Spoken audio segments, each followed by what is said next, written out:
When I walk into a room like this, I get a smile on my face. You women are so lovely. Kasusha walks so gracefully. And Alla, oh, so intelligent, so witty. And Sveta, curvaceous and flirtatious. I love it. Now, in my previous life in the United States, this sometimes happened more earlier than later. Some of the women I worked with were kind of nice.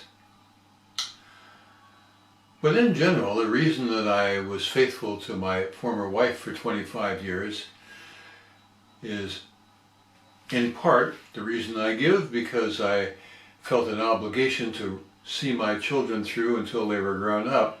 But the other part is that there just wasn't much temptation there. As I say, occasionally in work there'd be a girl that kind of turned my head. But later on, as I was working as a substitute teacher, and especially when I was in graduate school in education and in statistics, there was just nothing there. It was full of feminists. And second wave feminists. Now the first wave feminism had accomplished a lot of productive things. With the help of men, I might say. Women got the right to vote, the right to own property, a fair shake in a divorce, and they had all that stuff 50 years ago. And then with Betty Friedan came second wave feminism, where the women had equal rights in the workplace, and they still weren't equal to men. And they couldn't stand it. They blamed men. Now, there are some reasonable explanations why this might be. One of them is that sexual reproduction has been going on for 1 billion years. Males and females evolved to be different, to fill different roles. Women want to deny that. As a humorous aside, let's look at what happened to Mr. Mom. Women wanted to go into the workplace, and some of them convinced their husbands to stay home and take care of the children. So Mr. Mom stayed home. The kids didn't like it very well. When a kid gets a little boo-boo, they go, "Mommy, Mommy, Mommy." And they'll run right past Daddy, "Mommy, Mommy, Mommy." And they'll take Daddy if that's all there is. Daddies aren't as good with sympathy. More than that, a child doesn't want to be held against a daddy's hairy, manly chest, if that's what it is, because it's not soft and curvy and there's no food there.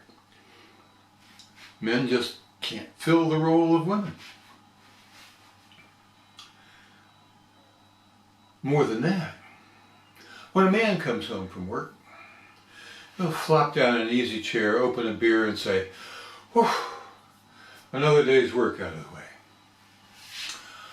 A woman comes home to Mr. Mom and she says,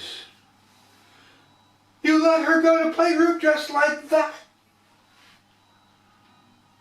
You fed her cornflakes for breakfast? What's wrong with you? She's covered with red spots and you didn't call a doctor. Are you an idiot or something?" A mother can never let go. No wonder they drive themselves crazy. At any rate, the Mr. Mom movement peaked 25 years ago with 250,000 of them, and it's gone downhill since, as well it might. But still in all, women believe that they are the equal to men in the workplace, even though men have been playing this dog-eat-dog, slug-it-out game for all of human history, and women just got started. Women expect to be right up there with the men. And God help you, any man who tries to explain why this might be. Number one, looking psychologically, men's and women's brains work differently. Even equally competent men's and women's brains light up differently when they're given a challenging problem. Different parts of the brain are involved. Some parts of the research women like. Researchers on intelligence have found there are more totally stupid men than totally stupid women. And the women say, yeah, we could have told you that. But then on the other end, there are more male geniuses than women geniuses. And history proves that. The women don't like that at all. They say, no. We just never had a chance. And these same intelligent researchers, a few of them brave enough to say so, say that there's just a smidge of difference, that average male intelligence is a bit more than average female intelligence. They don't want to hear that whatsoever. Other things they don't want to hear are that men succeed in work because they got nothing else to do, whereas women can, and sometimes do, raise families still. Anyhow, men and women are different. But if a man tries to explain that, the women have a term for it. Mansplaining. You're just mansplaining. As if the fact that a man says it means you can totally ignore it, there's nothing to it, because men always lie.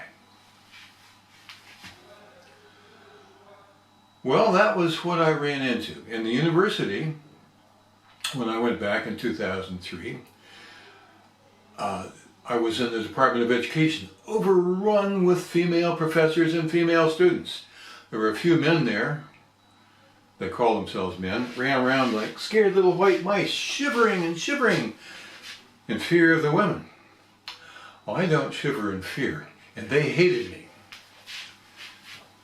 And they constantly picked on me, and I told them what I knew of life. I didn't try to pick on them, but I told them what I saw. One paper in particular sticks in my mind. A paper on American Indian education. Problem was I knew something about it. I had worked with American Indians, and I had worked with Amerindians in Brazil. So I researched a paper on American Indian education, starting with Harvard and Dartmouth 3 centuries ago, when it didn't work, moving through the 18th, 19th, and 20th centuries, it still didn't work, and looking at how it was in Brazil, what I'd seen among the Indians, the Kayapo Indians in Brazil, just that year. And the Brazilians, writing in Portuguese, which I read, said this is why it didn't work. The basic issue is Indians don't want to be white people, they don't want to work like white people. Culturally, they don't believe in individualism. A brother will help his brother in a school, which is verboten, you're supposed to do your own work, and they're not as smart as white people. None of which the feminists wanted to hear whatsoever. My paper came back running with red ink, bloody red, despite the fact that I had written 4 books. I know how to use the English language, they picked on my English. They hated me. Well, that was my experience at the time I got divorced in 2006. The young women I knew were my fellow teachers, as a substitute teacher, who had been through these ed schools like I attended, and had been indoctrinated and didn't have much use for men, and the women that I knew from the College of Education and the College of Statistics who had bought all that stuff and were buying that stuff. There was no young woman from either place that I wanted to get to know better. That should have been a pretty good indication that things weren't going to go well. Well, it turned out it took me 10 months before I finally got over here to Ukraine. In those 10 months, I diligently searched for another wife, somebody with whom to start a new family in the United States. I had no success, but I had several very amusing moments, which I'll tell you about. Madam Toastmaster.